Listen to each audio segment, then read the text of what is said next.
Thank you so much for joining us, Dr. Mansdorf.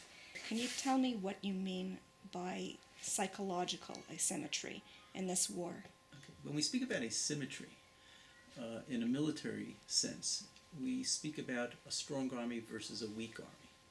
So here it's very clear that the asymmetry is a strong Israel that's armed with multiple weapons, multiple forces, Air Force, Navy, and ground forces, and tanks, where we have Hamas that's basically a terror guerrilla organization.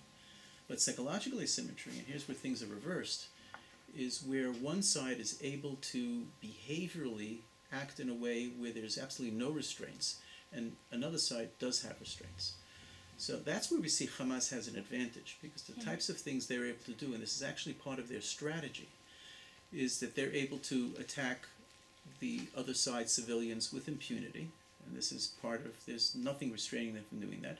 They're able to use their own fighters and sacrifice them willingly, and that's something that they do. And they're able also to use their own civilians as pawns in this battle. So having dead civilians and having images of destruction in civilian areas actually works as a strategy to their advantage. This is something that helps them in terms of a ceasefire. This is something that helps them in terms of the conditions when they do get a ceasefire. And this is something that they actually work on very strongly. And we could even see, if you look at some of the flyers that the IDF has been distributing, urging people to leave their homes in order to minimize civilian casualties. Here you have Hamas coming out at the same time, putting out their own directives, having the civilians stay there. Now, they know very well what's going to happen if they stay there, because we've been through this before. And we talk about children. They have a philosophy of actually using children as warriors in their battle. So we see pictures of grenades on announcements that they put out.